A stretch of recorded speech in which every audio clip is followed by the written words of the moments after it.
تبقى البنت مننا اتخانقت معاه حته خناقه وتروح رازعه البلوك من هنا، وبعديها بيومين تقول لي انا حاسه ان انا ندمانه، انا اتسرعت، انا ما كانش المفروض ان انا اديله بلوك، وتقول لي انا عايزاه يخش يكلمني ويعتذر لي. طب هيخش يكلمك ازاي وانتي عامله له بلوك؟ او يبقوا انفصلوا، يعني مثلا متجوزين وهو طهق وراح قعد في بيت تاني، وفي الاخر هي مش عايزه ان هي تصالحه، لا عايزاه هو اللي يصالحها.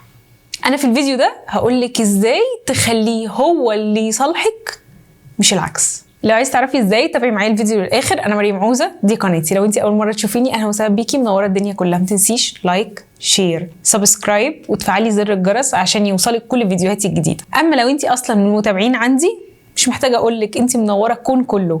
بصي بقى يا ست الكل، لو انتي اتخانقتي معاه اديتيله بلوك، او كنتوا مخطوبين ومبقاش بيتصل والموضوع رايح في حته اللي هو احنا بنقع خلاص الجوازه هتبوظ، او لو انتوا اصلا متجوزين وحصل خلاف بينكوا قوي، يعني شوفي ان هو مبقاش اصلا طايق البيت، هنرجع الراجل ازاي بدل ما البيت يتخرب؟ هقولك اول حاجه، الراجل من وجهه نظره في مفهوم للجمال.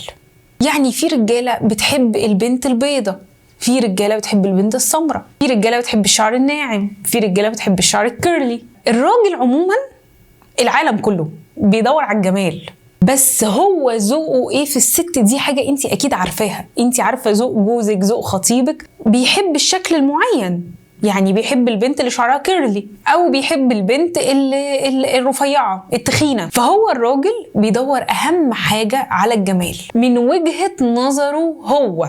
دلوقتي انتوا اتخانقتوا وبقالكم مده متخانقين 5 10 20 يوم والدنيا ايه بايظه، او ان انت اديتيله بلوك وخلاص ما بقيناش بنتكلم والدنيا برضو بايظه، هنعمل ايه؟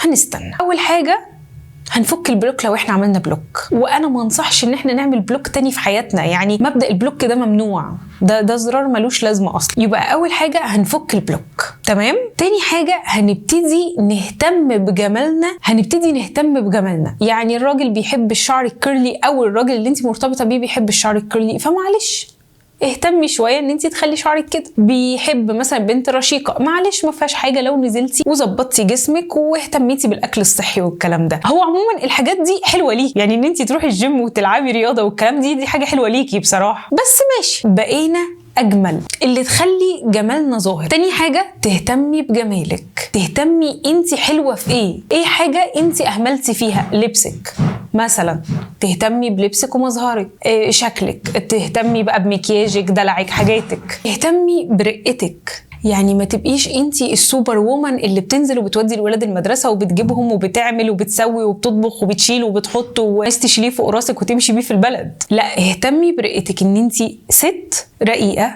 المفروض ان انتي تبقي قاعده مدلله. اهتمي بكونك انثى مش بكونك سوبر وومن. ما تشيليش اكتر من طاقتك، ليكي طاقه تمشي بيها فدان، ما تشيليش اكتر من كده.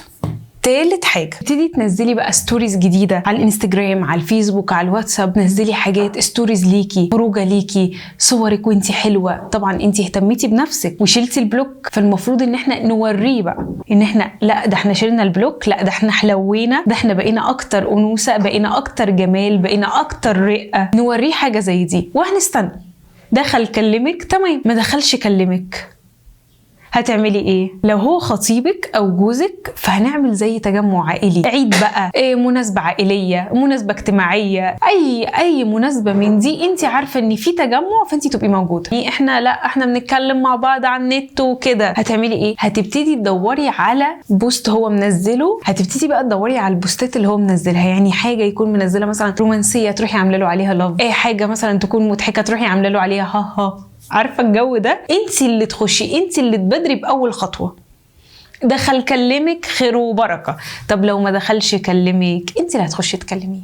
لكن لو هو شخص غريب وعلاقتكم كانت ان هو اكس وخلاص والموضوع انتهى وانت عايزه يكلمك، فوقتها ممكن تخشي تكتبي له على ستوري هو يكون منزلها، على ستوري هو منزلها تقولي له الله صوره حلوه قوي، هو المكان ده فين؟